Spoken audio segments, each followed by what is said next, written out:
Giridharadhari Jaya Gopijana Vallabha Giridharadhari Jaya Gopijana Vallabha Giridharadhari Jaya Gopijana Vallabha Giridharadhari Jaya Gopijana Vallabha Giridharadhari Jaya Gopijana Vallabha Giridharadhari Jashodanandana Braja Janandana Jashodanandana Braja Janandana Jashodanandana Braja Janandana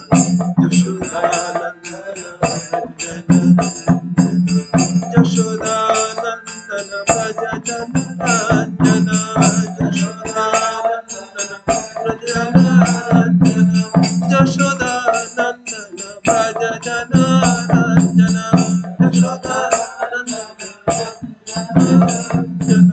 Jashodanandana Braja Janandana Jashodanandana Braja Janandana Jashodanandana Jashodanandana Braja Janandana Jashodanandana Braja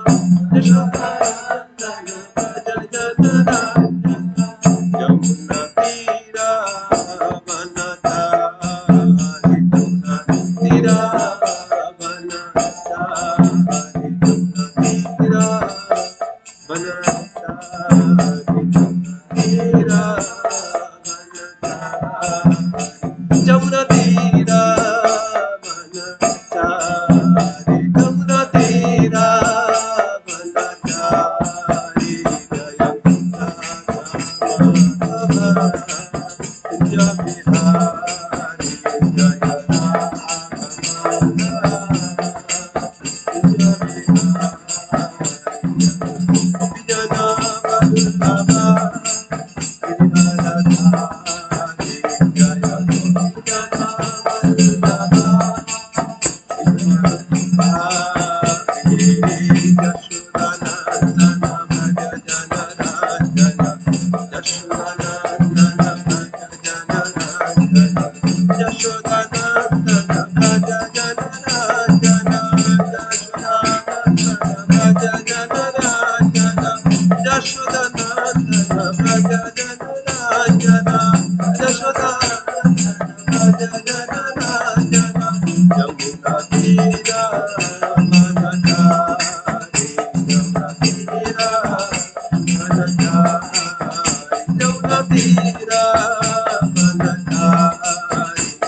Jaya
Hare Krishna, Hare Krishna.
Ram Hare Hare Hare Krishna Hare Krishna Krishna Krishna Hare Hare Hare Ram Hare Ram Ram Ram Hare Hare Hare Krishna Hare Krishna Krishna Krishna Hare Hare Hare Ram Hare Ram Ram Ram Hare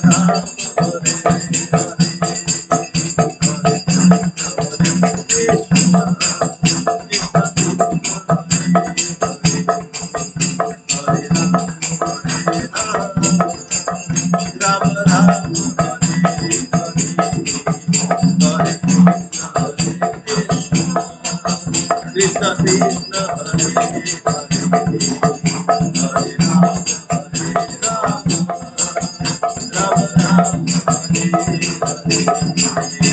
Jaya Jagatnath Jagannath Baladeva Jaya Gurunatha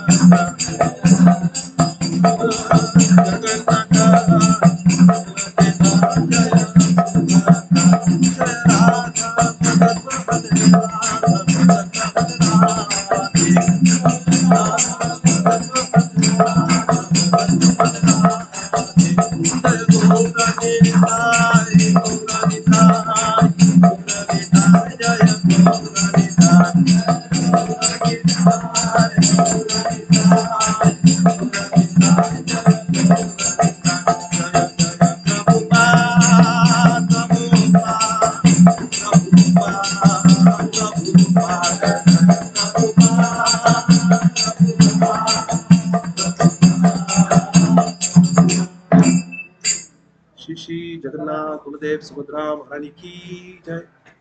Shri Shri Radha Madan Mohan की जय। श्री श्री राधा माधव की जय। श्री श्री गौड़ताय की जय। जगत गुरु शिला प्रभुपाद की जय। समवेत भक्त वृंद की जय। अनंत कोटि वैष्णव भक्त की जय।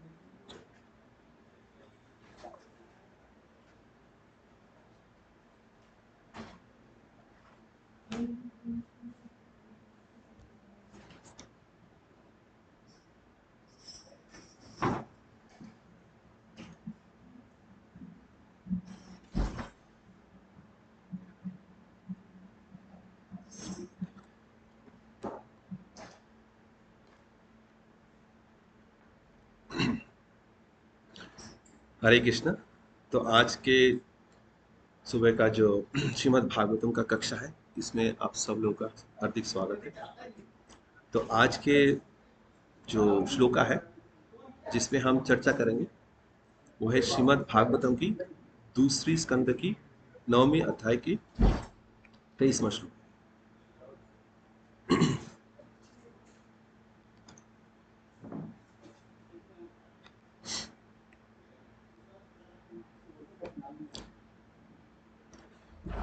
ओम नमः भगवते वासुदेवाय।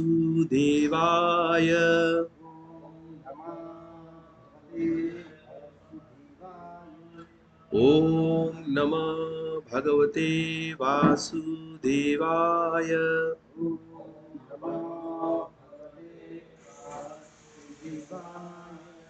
ओम नमः भगवते वासुदेवाय।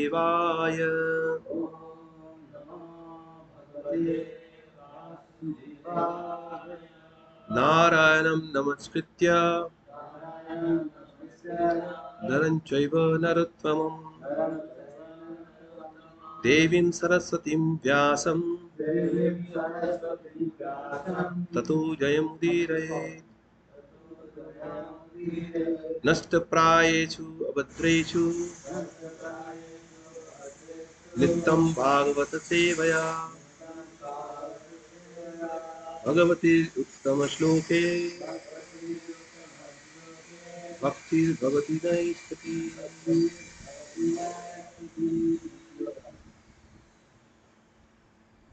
तो आप लोग पीछे पीछे दोहराइएगा। प्रत्यादिष्टं मया तत्र तैः कर्माभिमोहिते तपो मे हृदयं साक्षात् आत्महं तपसो नघ प्रत्यादिष्टं मया तत्र त्वयि कर्माभिमोहिते तपो मे हृदयं साक्षात् आत्महं तपसो नघ प्रत्यादिष्टं मया तत्र तयि कर्माभिमोहिते तपो मे हृदयं साक्षात् आत्माहं तपसो नघ प्रत्यादिष्टं मया तत्र तयि कर्माभिमोहिते तपो मे हृदयं साक्षात् आत्माहं तपसो नघ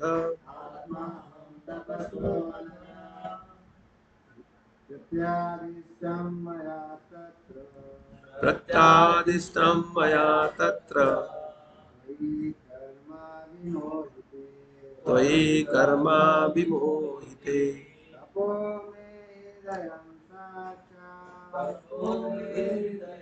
साक्षात् आत्माहं तपसो नघ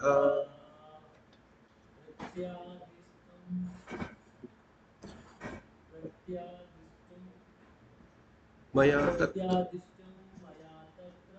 प्रत्यादिष्टं मया तत्र त्वयि कर्माभिमोहिते तपो मे हृदयं साक्षात्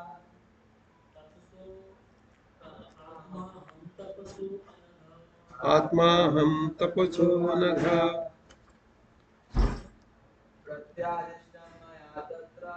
प्रत्यादिष्टं मया तत्र तयि कर्माभिमोहिते त्वमेदयं साक्षात्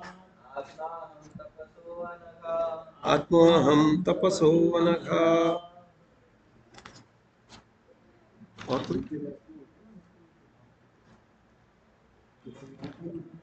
अब कलिए। तो अभी हम शब्दार्थ और अनुवाद और तात्पर्य पढ़ेंगे शिला प्रभुपाद द्वारा। शिला प्रभुपाद की जय।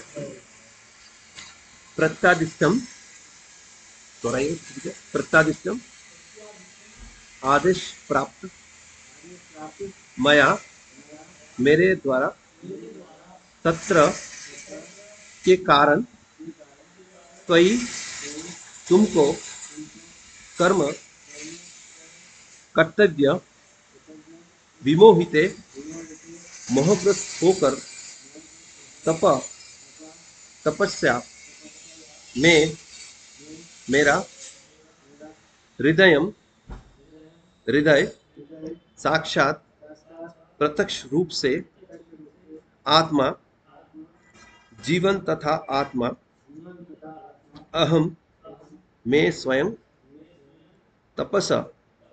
तपस्या करने वाले का अनघ हे निष्पाप। अनुवाद शिला प्रभुपाद द्वारा। शिला प्रभुपाद की जय। हे निष्पाप ब्रह्म, तुम्हें मुझसे ज्ञान हो कि जब तुम अपने कर्तव्य के प्रति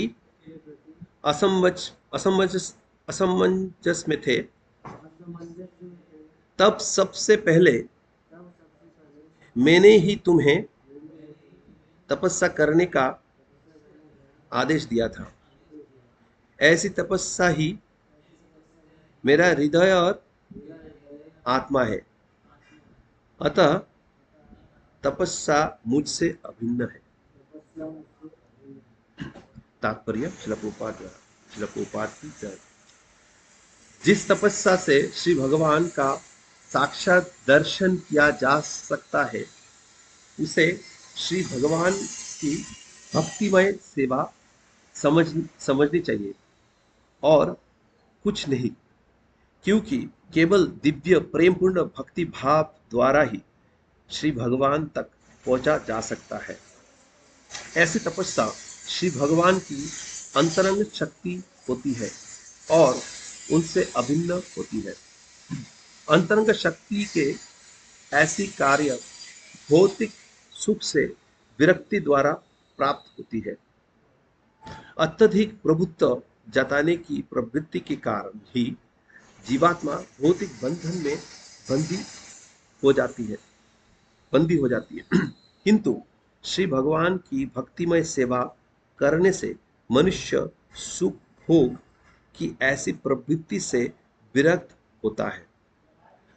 भक्तजन सतह भौतिक सुख से विरक्त हो जाते हैं और ये विरक्ति पूर्ण ज्ञान का प्रतिफल है।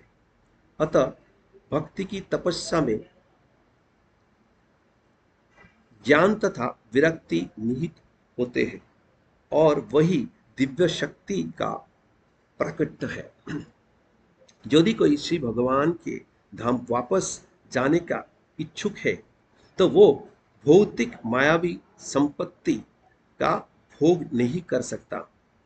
जैसे श्री भगवान की संगति के दिव्य आनंद का पता नहीं है, वो ही मूर्खतावश इस क्षणिक भौतिक सुख की कामना करता है।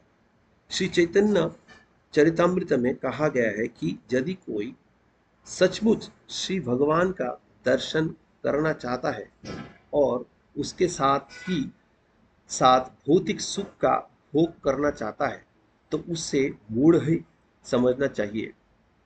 जो सुख सुखोपभोग के लिए इस भौतिक संसार में रहना चाहता है, उसे श्री भगवान की शाश्वत धाम में प्रवेश करने से कोई मतलब नहीं है।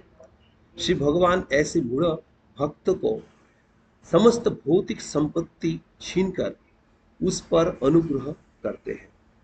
यदि ऐसा मूढ़ भक्त पुनः संपत्ति बटोरना चाहता है तो दयालु श्री भगवान दोबारा उसे दोबारा छीन लेते हैं। बारंबार भौतिक संपन्नता में ऐसी असफलता के कारण वो अपनी कुटुंबियों तथा मित्रों में बहुत अलोकप्रिय हो जाता है। भौतिक जगत में कुटुंबी तथा मित्र तो उसी का आदर करते हैं जो जेन केन प्रकार धन संचित करता है। फलस्वरूप ऐसे मूढ़ भक्त को भगवत कृपा से बाध्य होकर तपस्या करनी पड़ती है और अंत में वो भगवत भक्ति में संपन्न होने का कारण पूर्ण सुखी हो जाता है। अतः भगवत भक्ति में पूर्णता प्राप्त करने के लिए तपस्या आवश्यक है, चाहे वह स्वैच्छिक भाव से है या ईश्वर द्वारा बलपूर्वक लादी गई है।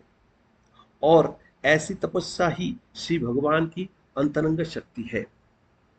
किंतु समस्त पापों से पूर्ण रूप से मुक्त हुए बिना मनुष्य भक्ति की तपस्या में संलग्न नहीं हो सकता।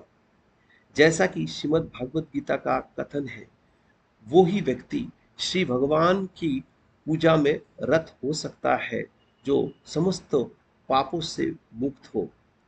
ब्रह्मा निष्पाप थे, अतः उन्होंने श्री भगवान की तप आदेश का श्रद्धापूर्वक पालन किया और श्री भगवान ने प्रसन्न होकर उन्हें वांछित फल प्रदान किया। अतः प्रेम तथा तपस्या दोनों की मेल से ही श्री भगवान प्रसन्न होते हैं और उनकी पूर्ण कृपा प्राप्त की जा सकती है। वे निष्पाप का निर्देशन करते हैं और निष्पाप भक्त जीवन की परम सिद्धि प्राप्त करता है।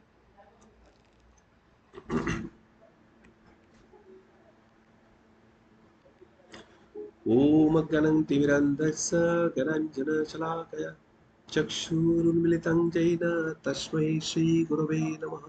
श्रीचैतन्यमनोभीष्टं स्थापितं येन भूतले स्वयं रूप कदा मह्यं ददाति सोपदान्तिकं वन्देऽहं श्रीगुरुं श्रीयुतपदकमलं श्रीगुरुन् वैष्णवांश्च श्रीरूपं साग्रजातं सहगना रघुनाथन्वितं तं सजीवं साद्वैतं सावधूतं परिजनासहितं कृष्णचैतन्यदेवं श्रीराधाकृष्णपादान् सहगना ललिता श्रीविशाखान्वितंश्च हे कृष्ण करुणा सिन्धु दीनबन्धु जगत्पते गोपेश गोपिकान्त राधाकान्त नमस्तुते तप्त कंचन गौरांगी राधे वृंदावनेश्वरी वृषभानुसुते देवी प्रणमामि हरिप्रिये पंचाकल्पतरुभ्यश्च कृपा सिन्धुभ्यैव च पतितानां पावनेभ्यो वैष्णवेभ्यो नमो नमः।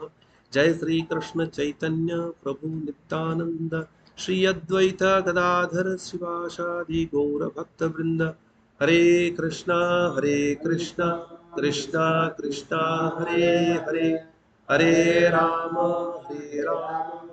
राम राम हरे हरे। नमो विष्णुपादाय कृष्णपृष्ठाय भूतले श्रीमते भक्ति वेदांत स्वामी निति नमिने नमस्ते सारस्वती देवे गौरवाणी प्रचारिणे निर्विशेष शून्यवादी पाश्चात्य देश तारिणी।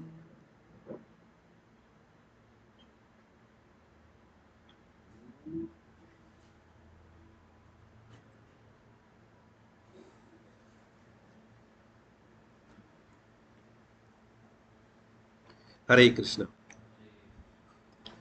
तो ये जो अध्याय है श्री भगवान के वचन का उदाहरण हेतु हुए प्रश्नों के उत्तर। तो उदाहरण देने हेतु देते हुए प्रश्नों के उत्तर, सॉरी, श्री भगवान के वचन का उदाहरण देते हुए प्रश्नों का उत्तर। तो अभी जो इस चैप्टर में, इस श्लोक में जो बताया जा रहा है कि पहले जैसे ब्रह्मा जी ने तपस्या किया था और इस तपस्या से भगवान संतुष्ट हुए, संतुष्ट होके उन्होंने अपने आप को दर्शाया, उनके सामने प्रकट हुए और उनके धाम को भी दिखाया, दर्शाया, जो महावैकुंठ या गोलोक धाम को दर्शाया और उसके जो अलग अलग फीचर्स है वो पहले के वर्सेस में बताया गया। तो अभी भगवान ब्रह्मा जी को बता रहे हैं कि आपने जो तपस्या किया था, तो आपको जो शुरुआत में तपह सुनाई दिया, जो इंस्ट्रक्शन आपको मिला था, वो इंस्ट्रक्शन मेरे से ही आया था। मैंने आपको ये इंस्ट्रक्शन दिया था। आप लोग आप बहुत असमंजस में थे, आपको समझ नहीं आ रहा था क्या करना है या क्या नहीं करना है। तो तब मैंने ही आपको तब करने के लिए इंस्ट्रक्शन दिया था। और ये मेरा हार्ट एंड सोल है, ये तपस्या जो ये मेरा हार्ट एंड सोल है और ये मेरे से अभिन्न है। तो इस श्लोक में ये बताया गया है। तो भगवान को जिस तपस्या के द्वारा कोई आमने सामने देख पाता है, भगवान उनके सामने प्रकट होते हैं, वो भक्ति ही है, भक्ति योग है। क्योंकि भगवान को और किसी माध्यम से और किसी प्रक्रिया से हम प्राप्त नहीं कर सकते। जो 18वें अध्याय की 55वें श्लोक में भगवान ने बताया है भगवद गीता में, भक्ताम्याम अभिजानाति, भक्ति से ही कोई भक्त भगवान को जान सकता है और भगवान की धाम में प्रवेश कर सकता है। विशते तदनंद। तो एक प्रकार से ब्रह्मा जी के लिए धाम में प्रवेश करने की जैसा ही बराबर है, क्योंकि उनको पूरा धाम के दर्शन हो। तो भगवान के स्वरूप में भगवान को देखना, समझना, ये भक्ति से ही प्राप्त हो सकता है।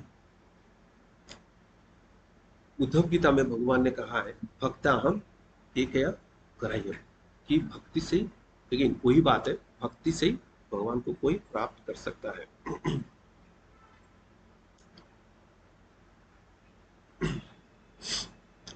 तो भगवान की जो भक्ति कोई करता है,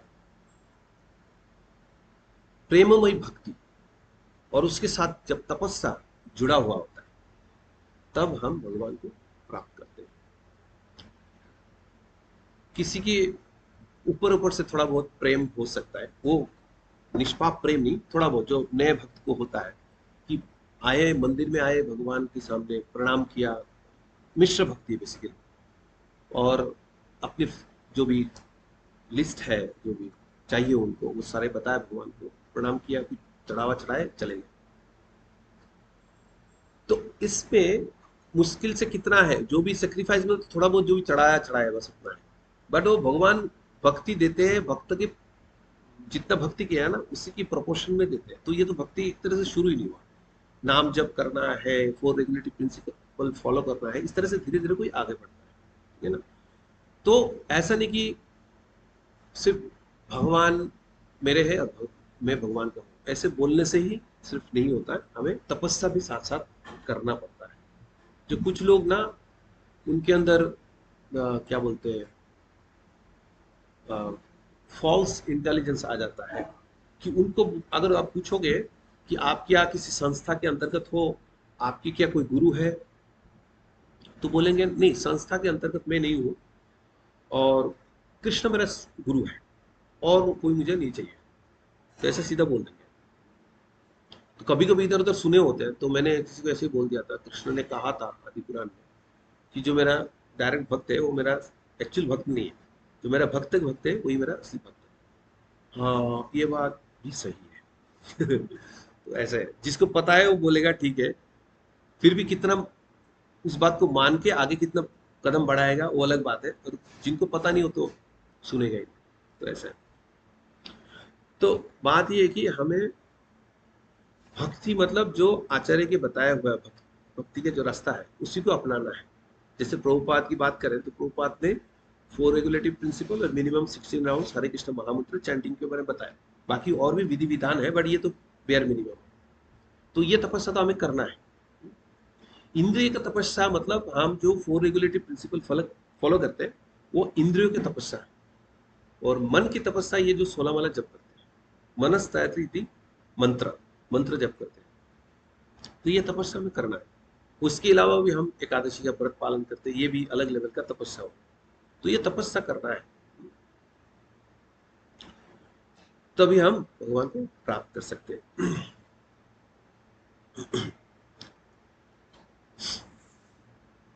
तो ये जो भक्ति के बारे में यहाँ बताया गया, इनडायरेक्टली भक्ति के बारे में बताया गया कि भगवान को जिस तपस्या के जरिए हम प्राप्त कर सकते हैं, वो भक्ति ही है। इनडायरेक्टली वो भक्ति बताया गया। और ये भक्ति जो है, ये भक्ति कौन सी एनर्जी के अंडर में हम करते हैं, किन के अंडर में करते हैं, योगमाया या मोहमाया? योगमाया, अंतरंग शक्ति। महात्मनास्तु माम पर्थ दैवी प्रकृति आश्रम। तो जो भगवान के शुद्ध भक्त होते हैं, वो दैवी प्रकृति के अंडर में होते हैं। और हम लोग किस प्रकृति के अंडर में होते हैं? हाँ, जैसे गिरिराज महाराज को प्रभुपाद ने एकदम से बोल दिया था, वो सोचे थे कि प्रभुपाद बोलेंगे पंडाल में, पंडाल में थे, ये रूम प्रोग्राम मुझे याद नहीं आ रहा है, बट सोच रहे थे कि प्रभुपाद बोलेंगे, आई थिंक पंडाल में। और प्रभुपाद बोलते, आप बताओ, आप लेक्चर दो। तो अब गुरु के सामने, प्रभुपाद के सामने बोलना तो थोड़ा झिझकाहट हो रहा, फिर भी वो बोले। तो बोलते बोलते ये बोलते कि हम जो है ना, हमेशा इंटरनल एनर्जी के अंडर में होते हैं, अंतरंगा शक्ति के। ने ये बोला था कि हाँ हाँ, कभी कभी हम बहिरंगा शक्ति के अंडर में आते हैं ऐसे। तो प्रभुपाद ने बोले कभी कभी हम हमेशा ही बहिरंगा शक्ति के अंडर में आते हैं, कभी कभी इंटरनल एनर्जी के अंडर में जाते हैं, क्योंकि हम मिश्र भक्ति करते हैं अभी, तो इसलिए बहिरंगा शक्ति के अंडर में रहते हैं, और सारे यात्रा जो हमें मिलता है वो इसी कारण मिलता है। क्योंकि अंतरंगा शक्ति में अगर हम होंगे तो ये पता भी नहीं लगेगा, कितना भी भौतिक पीड़ा हो हमें पता भी नहीं लगेगा। पता इसलिए लगता है कि हम बहिरंगा शक्ति, तटस्थ शक्ति है हम, इसलिए हम बहिरंगा शक्ति के अंडर में ज्यादातर रहते हैं। धीरे धीरे जैसे हम भक्ति में आगे बढ़ेंगे, धीरे धीरे हम अंतरंगा शक्ति में ज्यादा। बिल्कुल बिल्कुल बिल्कुल। जीव जीव जो है वो तटस्थ शक्ति है, कभी इधर कभी उधर। तो अभी क्या है जो इसमें इस श्लोक में बता रहे कृष्ण, हे प्रथापुत्र, जो लोग मोहग्रस्त नहीं है वे महात्मा लोग दिव्य प्रकृति के संरक्षण में है, वे भक्ति में पूर्णतया तत्पर रहते हैं, क्योंकि वे मुझे आदि तथा अक्षय भगवान के रूप में जानते हैं। तो बोलते ना कि अहंकार मत्त हुआ निताय पद पाश दिया असत्य सत्य बोली मान। तो जो भक्त नहीं है तो उनको असत्य, सत्य का असत्य, असत्य का सत्य ऐसे मानेंगे। पर जब मोह दूर हो गया, भक्ति में लीन होता है कोई, तो एज इट इज भगवान को एज इट इज जान पाता है। जहां तक भगवान प्रकाश अपने आप को प्रकाश करते हैं उस हद तक वो जान पाता है। नष्ट मोह स्मृति लब्ध, जैसे अर्जुन ने बताया था भगवत गीता ज्ञान में कि मेरा सारे मोह दूर हो गया और सारे मेरे जो स्मृति वापस आ गया, मैं समझ गया आपको। तो ये भगवान की कृपा से, भक्ति करने से भगवान की कृपा से ये प्राप्त होता है। तो ये जो जब कोई इसे भक्ति में कोई लीन होता है तो भौतिक जो आकर्षण रहता है वो धीरे धीरे कम होता जाता है, भौतिक आसक्ति कम होता जाता है। एक श्लोक आता है श्रीमद् भागवतम में, भक्तिर परैषा अनुभव विरक्तिर अन्यत्र चैसत्रिक एक काला प्रपद्य मानसा यथा स्नात स्वयं तुष्टि पुष्टि क्षुदापय अनुग्रसम। जैसे हम प्रसादम पाते हैं तो उसमें हर बार जो हम उसको क्या बोलते हैं, कौर बोलते हैं ना, एक एक कौर करके खाते हैं, है ना, निवाला जो यहाँ पे कौर भी बोला गया, जो निवाला जो भी है। तो उसके साथ क्या क्या होता है, तीन चीज होता है, तो क्या क्या होता है?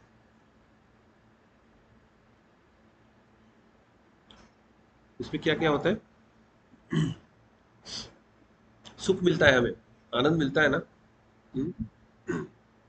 और शरीर में पुष्टि होता है, ठीक है, और भूख भी मिट जाता है। जैसे जैसे खाते रहेंगे वैसे होता रहता है, ठीक है ना। तीनों चीज होता है साथ साथ। इस चीज के लिए किसी को बाहर से आगे हमें सर्टिफाई करने की आवश्यकता नहीं होती, हम खुद ही बता सकते हैं ये तीनों चीज हो रही, ठीक है ना। दूसरी तरह से भक्ति परमेश्वर का जो हम भक्ति करते हैं तो ये हमें प्रत्यक्ष अनुभव होता है, डायरेक्ट परसेप्शन। इसको किसी को बताने की आवश्यकता नहीं, ठीक है ना। तो उसमें कहता है भक्ति जो हुआ उसमें पर ऐसा अनुभव होता है और विरक्तिर अन्यत्र, ये तीन चीज होता है। एक तो हमारा भक्ति हुआ और दूसरा होता पर ऐसा अनुभव हुआ और इसमें भौतिक चीजों से विरक्ति हो। तो ये तीन चीज होता है भगवान के बारे में, हम समझ पाते हैं और भौतिक चीजों से विरक्ति हो जाती है, तीनों चीज साथ साथ हो जाती है।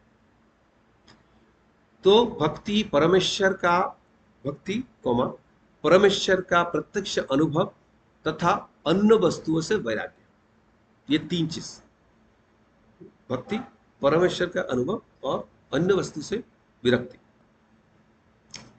ये तीनों एक साथ ही उस व्यक्ति को प्राप्त होते हैं जिसने पूर्ण पुरुषोत्तम भगवान की शरण ले ली है। ठीक उसी प्रकार जैसे भोजन करने वाले व्यक्ति को प्रत्येक कौर के साथ सुख, पोषण तथा भूख से मुक्ति एक साथ ही प्राप्त होती है। ठीक है ना, ये कंपैरिजन किया गया है। तीनों चीज यहां जैसे एक साथ होता है, इसमें भी साथ साथ होता है, यह प्रत्यक्ष है। तो बात किया है कि हमें भौतिक चीजों से विरक्ति लगे हाथ हो जाता है। इसके लिए हमें अलग से प्रयास करने की आवश्यकता होती है या नहीं? अलग से प्रयास करते हैं, करने की आवश्यकता नहीं है। ठीक है, साथ साथ भक्ति करने के साथ साथ ये अपने आप हो जाता है। सिंपल सी बात है, अगर भक्ति आप करोगे तो बताया जाएगा आपको 4 रेगुलेटरी प्रिंसिपल फॉलो करना है।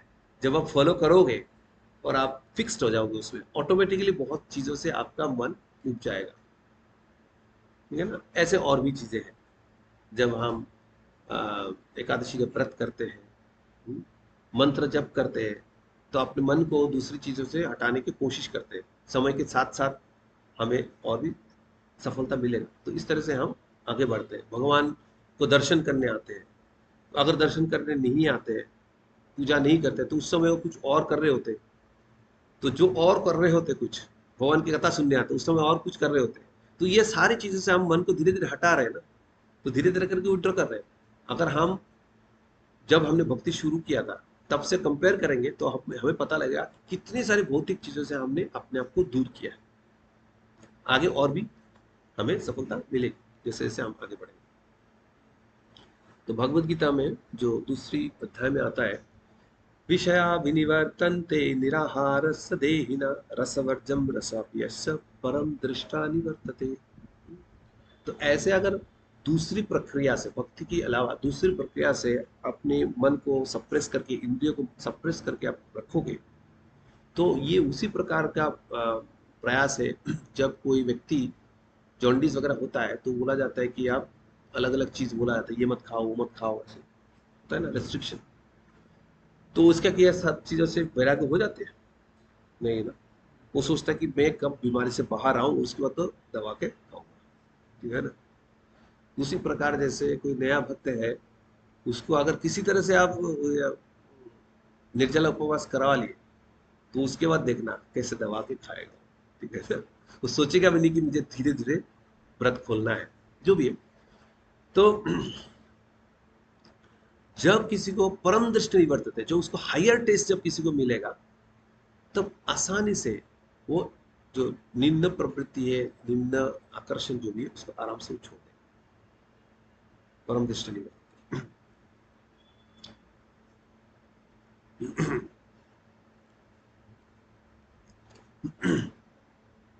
तो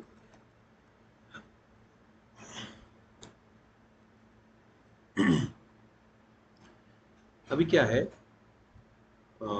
वासुदेवे भगवती भक्ति योगा प्रयोजित जनाति अशु वैराग्यम ज्ञानम च यत् अहैतुकम। भगवान की वासुदेव को अगर भक्ति करते हैं हम, तो हमें ज्ञान और वैराग्य साथ साथ ही प्राप्त होता है। तो भक्ति देवी जो है, उनके दो पुत्र हैं, ज्ञान और वैराग्य। तो भक्ति देवी संतुष्ट हो गए तो ज्ञान और वैराग्य साथ साथ हमें प्राप्त हो जाता है। इसके लिए हमें अलग से प्रयास करने की कोई आवश्यकता नहीं होती। अब क्या है, ये प्रपंच में जो विडंबना है हमारे, कि लॉर्ड इट ओवर मेंटेलिटी जो है, अपनी आधिपत्य से चाहने की जो हमारे प्रवृत्ति है, इससे हम फंस जाते हैं। इससे हम फंस जाते हैं हर चीज में। जिस चीज को देखा, जिस चीज को अपनी आंखों से हमने सर्वे किया, उसी को प्राप्त करने की इच्छा मन में आ जाती है। और कभी कभी इच्छा प्रबल हो जाती है, तो धीरे धीरे लास्ट में कन्वर्ट हो जाता है। उसके बाद धाय तो विषयान पुंसाम संगास्ते सुख जाते, संगात संजयते काम कामत। इससे सब धीरे धीरे फॉल डाउन हो जाता है ना, किस हद तक आप गए हो। पर ये जो आठों स्टेज है ना, बहुत जल्दी जल्दी बीतता है। ऐसा नहीं कि धीरे धीरे, अच्छा 2-3 स्टेप आगे जाके देखेंगे प्रॉब्लम हुआ तो वापस आ जाएंगे, ऐसा नहीं। ये कभी कभी पॉइंट ऑफ नो रिटर्न पे चला जाता है, शुरुआत में ही कभी कभी हो जाता है। तो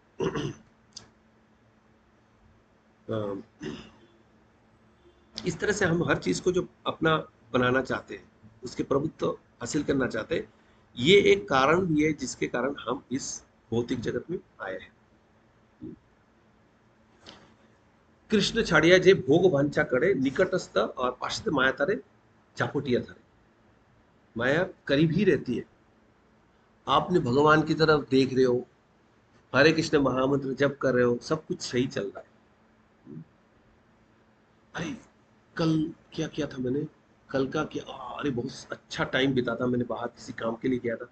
ऐसे जैसे मन भटक गया ना, भगवान की देर देख भी रहो, महामंत्र जप भी करो, जैसे ऐसे किया ना, माया पास नहीं है, पकड़ लिया आपको, आपको पता भी नहीं लगा।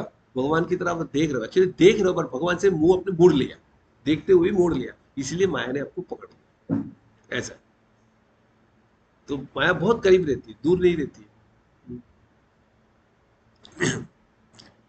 तो ये जो प्रवृत्ति हमें, ईशवश्यम इदम सर्वम यत्किंचा जगत्यम जगत तेन तत्वेन भुंजिता महाकृत कश्यसि धनम। ईशोपनिषद में आता है कि हमारे हर व्यक्ति का एक कोटा होता है इस भौतिक जगत में, और इस कोटा जो है ना, उसी को लेकर हमें संतुष्ट रहना चाहिए। इधर उधर हमें ताक झाक नहीं मारना चाहिए कि हाँ दूसरे का संपत्ति है, दूसरे का जो भी है उसको हासिल करने के प्रयास नहीं करना चाहिए। अगर ऐसे करेंगे तो हम लंबी जीवन तक सुखी रहेंगे, क्योंकि हमें समझना चाहिए असली में ये किनके, भगवान की प्रॉपर्टी है। ये अगर आप देखेंगे ना, थोड़ा सोचेंगे, मक्खन की तरह आपको पता लगेगा। कोई व्यक्ति जब मरता है ना, तो बताया जाता है ये किनके प्रॉपर्टी है, क्या उनके रिश्तेदार का है, उनके बेटे का, बेटी का, वाइफ के, बांधवों की है, कि किनके शरीर रह गए। तो भागवतों में विस्तार से बताया गया। अब अगर कोई बोलता है मेरा है, तो कितनी देर के लिए आपका है, उसको शब दाह करना पड़ेगा। अब जब दाह किया आपने, उसमें से एक एक पंचभूत ना अपने अपने उसमें विलीन हो जाता है, और बचता क्या है, उसकी जो अस्थि है वो बचता है। वो भगवान ने एक इंटरमीडिएट स्टेज बना दिया, एक शादी कर सकते थे, अब वो अस्थि को लेके भी घर पे बहुत दिन रख नहीं सकते, उसको लेके गंगा में वो बहाना पड़ेगा। अब वो गंगा में बहाए, उसमें भी जो कीटाणु होंगे उसको खोद खोद खोद के उसको सबको पल्वराइज कर देंगे अल्टीमेट। और क्या होगा, सब कुछ अंत पे महातत्व में जब प्रलय होगा, महातत्व में मिलकर भगवान में मिल जाएगा। तो इस प्रकार सब कुछ भगवान से आया है और सब कुछ भगवान में जाएगा, अपना बीच में कुछ भी नहीं है। बीच में हम अपना प्रभुत्व हासिल करते हैं, क्योंकि मंद बुद्धि है। तो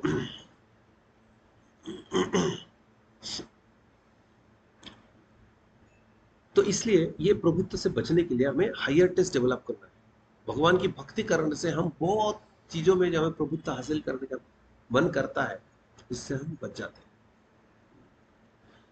मार्केट से गुजर रहे हैं, इधर उधर से स्मेल आ रहा है, अरे ये परिचित है, जो भक्ति में आने के पहले ये स्मेल आता था और ये चीज मैं बहुत ज्यादा खाता था, अब मैं प्रसादम लेता हूँ, अब नहीं खाता, परम दृष्टा निवर्तते। कभी कभी आप थोड़ा वो भी कर सकते हो, मैंने भी ऐसा करता था कभी कभी, कस्टमर के ऑफिस में कभी गुजरे गुजरे कैंटीन के पास में, वो बीच में होता था, तो अब जो स्मेल है ना, क्या पका रहे, मांस वगैरह जो भी कुछ पका रहे, स्मेल आ रहा है, अच्छा नहीं लग रहा है। तो पहले पहले लगता है ये क्या है, बाद में सोचा अरे ये भी ये भक्ति का एक तरीका है। जहां से ये स्मेल शुरू होगा वहीं से अपने सांस रोक लेंगे, जहां खत्म होगी वहां जाके सांस छोड़ेंगे, बीच में स्मेल ना आए। इससे भगवान की याद तो आ जाएगी कि किस लिए कर रहे, भगवान की प्रसाद हम पाते हैं, भगवान की जो पुष्प दिया गया उसका जो सुगंध वो लेते हैं। तो उसकी कंपैरिजन में ये तो बहुत ही उल्टा है। तो ये चीज मुझे सुनना नहीं है। तो उस हायर टेस्ट को याद करना है, सांस बंद करके निकल लो, भगवान को याद करो, तो एक जरिया मिल जाता है भगवान को याद करना। तो हम इसको अपॉर्चुनिटी बना सकते हैं, जो ये अदरवाइज से बैड एक्सपीरियंस है उसको हम गुड एक्सपीरियंस में परिवर्तित कर सकते हैं। तो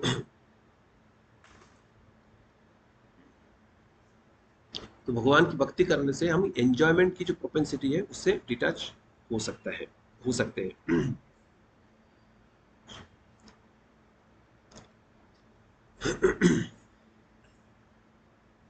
तो अभी क्या है, अ,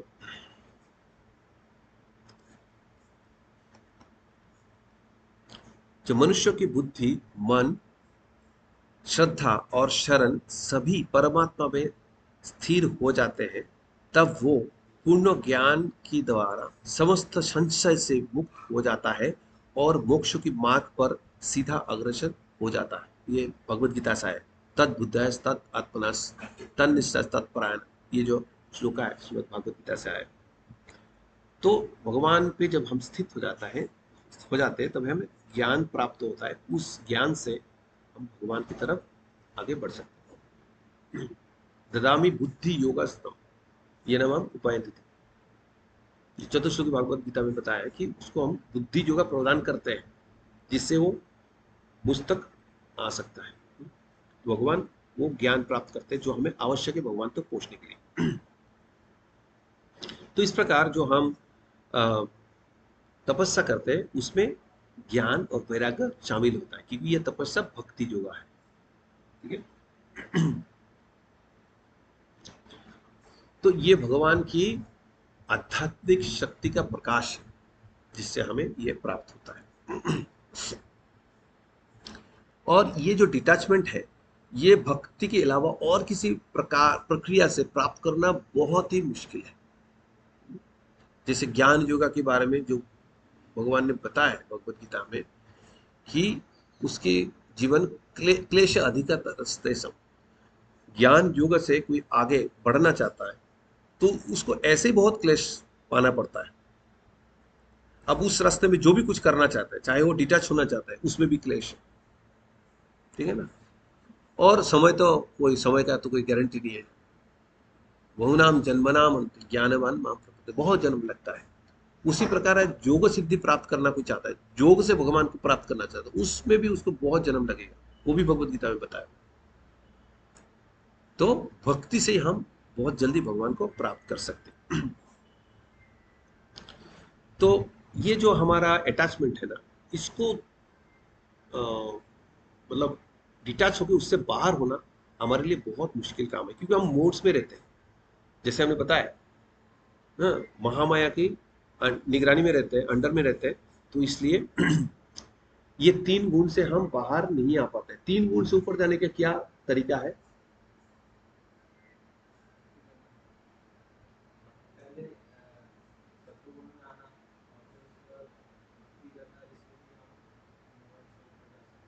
हाँ, तो सतगुण में आना है, क्योंकि सारे गुण हमें बांधता है, सतगुण भी बांधता है।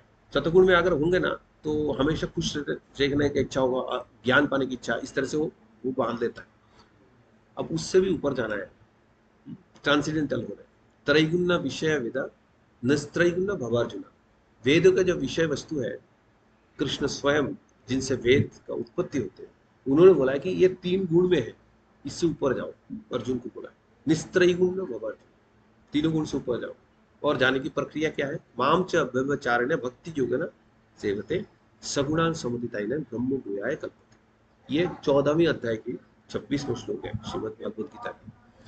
कि अब विचरण भक्ति अनलोड डिवोशन सर्विस अगर हम करते हैं भगवान से, तो अपने आप 3 गुण से हम परे हो सकते हैं। तो भक्ति करने से कितना कुछ हो जाता है, डिटैचमेंट आ जाता है, ज्ञान आ जाता है, 3 गुण से मुक्ति मिल जाता है, भगवान की प्रेम प्राप्त हो जाता है। अनलिमिटेड लिस्ट है, भगवान की धाम जाके वापस नहीं आना पड़ता है, कई सारे।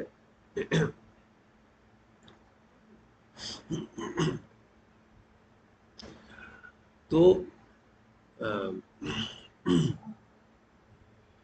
अगर किसी जो भोगी भोगी है ना, वो जोगी नहीं बन सकता है। और जो जोगी है वो अगर फिक्स्ड है, वो भोगी नहीं बन सकता। जो अगर किसी ने भक्ति में आ गए और उसके बाद भक्ति छोड़ने का प्रयास किया तो उसकी हालत क्या होगी? कटी पतंग जैसे हालत हो जाएगी। या जो बादल है ना, अलग से मेन बादल के टुकड़े हो गए ना, हवा उसको कहीं भी ले जाएगी। अपने तो पूरा एकदम हम वो नहीं बोल सकते, हम वो नहीं बोल सकते क्योंकि भक्ति पहले किया हुआ है। ऐसे व्यक्ति अगर चला जाता है ना, तो भक्ति किया हुआ उनका तो स्टेटस हाई हो जाता है, तो हम वो चीज यूज नहीं कर सकते उनके लिए। क्योंकि भक्ति जिसने किया है वो तो हाँ कभी ना कभी वापस आएगा, भक्ति में वो आएंगे। नेहा विक्रमनाशोस्ते प्रत्यवाय ना विद्यते स्वल्पमपि धर्मस्य त्रायते महाबुद्ध। तो चीज है। अभी क्या है, भगवान ने कहा यम संन्यासम इति प्राहुर योगम तम विधि पांडव ना ही असन्यास्य संकल्प योगी भवति कश्चन। जिसने संन्यास प्राप्त नहीं किया, भौतिक चीजों से संन्यास प्राप्त नहीं किया, वो योगी नहीं बन सकता। और ये भी बताया भोगश्चर्यासक्ता भोगश्चर्या प्रासक्ता प्रकृष्ट रूपेण आसक्ता प्रासक्ता नाम तया अपहृता चेतसा, अपहरण हो गया उनकी चेतना। व्यवसायत्म बुद्धि सम्मदाव न विधीयते, उनको व्यवसायत्म बुद्धि एकाग्र चित्त में भगवान की भक्ति प्राप्त नहीं हो सकता है, जो भोग ऐश्वर्य के पीछे भाग रहे। तो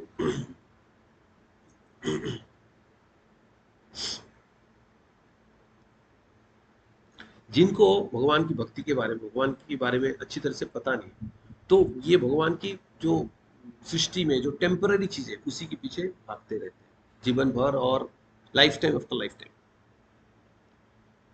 और क्या उनको इच्छा रहती है कर्मकांडा या स्वर्ग प्राप्त करना है, जो यह मतलब पुष्पिता फलम जो भगवत गीता में बताया गया, वो जो फ्लावरी डिस्क्रिप्शन बताया जाता है स्वर्ग जाने का, अलग अलग कर्मकांडी यज्ञ करते, ये करते वो करते, उनको भौतिक चीजें प्राप्त करना है इस जन्म में नहीं तो कम से कम अगले जन्म में, तो लगे रहते उसमें। पर अगर कोई साथ साथ में थोड़ा भक्ति कर जाता है, भक्ति कैसे होगा, और किसी भक्त का संगत में आया होगा, उनसे मिल गया होगा, थोड़ा बहुत स्पिल ओवर हो गया, अब भक्ति करना शुरू करते हैं, उनकी कहानी, उनके ट्रैक अलग हो जाता है। कैसे? चैतन्य चरितामृत बताया गया, कृष्ण कहे आमा भोजे मागे विषय सुख, अमृत छाड़ी विष मागे यही बड़ो मूर्ख। अमृत छोड़ के मनुष्य जन्म पाइया, राधा कृष्ण ना भजिया, जानिए सुनिए विष खाई। तो एक तो अमृत है राधा कृष्ण का भजन करना, और अगर भौतिक चीजों के पीछे जाएंगे तो विष खाने के बराबर है। पर भगवान कहते हैं बट वो मूर्ख हो सकता है, मैं कौन? अगर वो मूर्ख है, मैं कौन? मैं, हाँ, मैं विज्ञ हूं। आमी विज्ञ ए मूर्खे विषय कहना दिवो स्वचरानामृत दिया विषय भुलाई। अपनी चरण के अमृत देंगे, लोटस स्वीट उसको देंगे, क्योंकि थोड़ा बहुत उसने भक्ति कर लिया, किसी भक्त के संग में आके भक्ति कर लिया, थोड़ा बहुत मन में भौतिक इच्छाएं बहुत है पर भक्ति थोड़ा बहुत कर लिया, तो ऐसे मूर्ख को मैं तो विज्ञ हूं, मैं उसको अपना चरणामृत दूं, देखिए उसका विषय को भुला दूंगा। भगवान की अहितु की कृपा है। तो अब किसी किसी को ना ये ज्ञान बहुत हार्ड वे में समझना पड़ता है। तो भगवान ने कहा है श्रीमद् भागवतम के 10वें स्कंद के 88वें अध्याय के 8वां श्लोक, जो बहुत लोग डरते हैं श्लोक से, डरावनी श्लोक, यस्य हम अनुग्रहानामि अनुग्रहानामि हरिष्य तद धनम शनै ततो अधनम त्यजति अस्य सजन दुखातीत। कि जिसके ऊपर बहुत अनुग्रह हो गया, आपसे मेरा बहुत फ्रेंडशिप हो गया, तो मैं क्या करूंगा, बहुत कम से कम सुख देने की कोशिश करूंगा, कुछ देने का, हो सकता है मैं आपको धन भी दे दूं, हो भी सकता है ना। भगवान की केस में ऐसा नहीं, भगवान धन छीन भी सकते हैं। तो भगवान ने क्या कहा, यदि मैं किसी पर विशेष कृपा करता हूं तो मैं धीरे धीरे, झटके में नहीं, थोड़ा उसको बैलेंस बिगाड़ना नहीं चाहता हूं, धीरे धीरे उसके धन को छीन लेता हूं। फिर ऐसे फिर ऐसे दरिद्र व्यक्ति, वो लगाए विशेषण, विशेषण लगाए, दरिद्र हो जाता है, ठीक है, दरिद्र व्यक्ति को संबंधी और मित्र उसे त्याग देते हैं। पहले धन गया, आप संबंधी मित्र गया, परिवार गया, उस प्रकार वो एक के बाद एक संकट भोगता रहता है। किसके पास जाओगे? अरे संकट मोचन के पास जाओगे क्या ऐसे हालत में? भगवान ने दे रखा है। तो कोई सोचेगा कि भाई ये भगवान ने दे रखा है, जिसको समझ आता है वो समझ जाता है करना क्या है, भगवान की भक्ति छोड़ेगा। अब प्रभुपाद ने अपने आप को रिलेट किया इस चीज से। भगवान प्रभुपाद जो है ना, उनको भी बिजनेस था, अच्छा खासा चल रहा था। तो कभी कभी उनको खबर आता था, हाँ वो अब दूसरे शहर में, शायद कानपुर में था जो भी है, हाँ लूटपाट हो गए जो उनके जो, हाँ जो he was in somewhere else, उनको पता लगा कि उनके जो बिजनेस है वो लूटपाट हो गए बहुत कुछ। तो ना वो कहने के लिए निश्चय हो गया, कोई संपत्ति है नहीं। पहले तो बानपुस्त में ऐसे ही आ गए, मतलब आई थिंक बाद में बानपुस्त में आए, पहले ऐसे हालत हो गया था कि nothing is there in position. तो प्रभुपाद थोड़ा सोचे, बाद में वो समझ गया, क्योंकि जो शास्त्र के ज्ञान जिनको प्राप्त होता है, प्रभुपाद तो शास्त्रज्ञ है, उनको तुरंत पता लग गया कि कौन सी श्लोका से उसको जोड़ना है। उनको पता लगे भगवान की कृपा है, अहितु की कृपा। तो इस प्रकार है। अवंती ब्राह्मण के बारे में भी उल्लेख आता है श्रीमद् भागवतम में। बहुत पैसा था, ब्राह्मण था, फिर भी बहुत पैसा पैसा था, पर वो खर्चा नहीं करना चाहता, तो कृपण था। तो करते करते बाकी लोग भी थोड़ा वो हो गए, रुष्ट हो गए, परिवार वाले भी रुष्ट हो गए, सब रुष्ट हो गए। तो बाद में किसी उससे उसका सारे संपत्ति वगैरह सब कुछ चला गया। और घर वाले भी बहुत दुखी हो गए, गुस्से में थे। तो आखिर में उसको घर छोड़ना पड़ा। तो छोड़ के वो सब सोच रहा था, किस लिए ऐसा मेरे साथ हुआ, ऐसा ऐसा सोच रहा था। बाद में जब पूरी तरह से भौतिक सोच से वो अपने आप को डिटैच कर दिया, तो उसको बहुत आनंद प्राप्त हुआ। तो ये इसका विषय आता है श्रीमद् भागवत में। तो ये प्रभुपाद बता रहे हैं इसके परपोर्ट में, जो भी प्रभुपाद के रियलाइजेशन से बता रहे हैं। अब वो बाद में सोचता, अगर समझ नहीं पाता है, अच्छा यहाँ पे लॉस हो गया, मैं और कोई बिजनेस करता हूँ, इस बार लॉस नहीं होगा, तो कुछ और करता है, और करता है, और करता है। अब वो जो भक्ति नहीं किया होगा उसके साथ शायद ऐसा ना हो, उसको हम बोल भी नहीं सकते। पर ये जिसने भक्ति भक्ति कर रहा है, साथ साथ में भौतिक इच्छा रख रहा है, उसके साथ रिपीटेडली अगर ऐसा होता है, तो उसको या तो किसी भक्त से कंसल्ट करना चाहिए, सीनियर भक्त से, क्या भगवान की या हित की कृपा प्राप्त हो रही है, क्या करना है, उसको डायरेक्शन लेना चाहिए। तो ये बात है। फैमिली मेंबर्स या जो भी भौतिक लोग होते हैं किसी व्यक्ति के साथ जुड़े हुए होते हैं, वो जब तक उसके पास संपत्ति है, बहुत कुछ है, तो उसको बहुत ज़्यादा ऑनर करते हैं।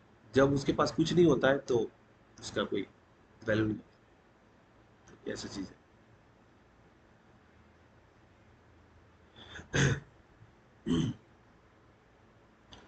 तो इसमें क्या हुआ, स्वच्छा से जिसने भक्ति पूरी तरह से शुद्ध भक्ति की तरफ स्वच्छ से आगे बढ़ने की कोशिश नहीं किया, भक्ति किया पर स्वच्छा से शुद्ध भक्ति की तरफ बढ़ने की कोशिश नहीं किया, तो अब क्या हुआ, भगवान ने अपना फोर्स लगा दिया उसमें, फोर्सफुली उसको ले आ रहे भगवान की कृपा से।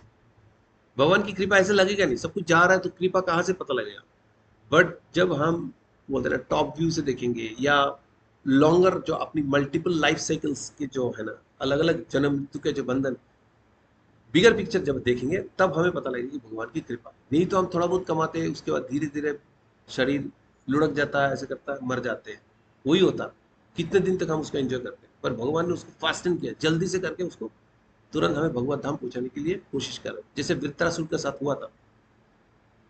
वो नहीं तो महाराज चित्रकेतु के रूप में ना बहुत दिन और एंजॉय करता रहता। तो भगवान ने ऑर्केस्ट्रेट किया, उसके अंदर प्रेम और भक्ति उत्पन्न करके उसको पहले दानव बनाया, वो नरक में जाके भी भक्ति किया। एक ही व्यक्ति के बारे में ऐसे वो आता है, प्रसंग आता है। प्रभुपाद बताते हैं कि वित्रासुर नरक में जाके भी भक्ति की।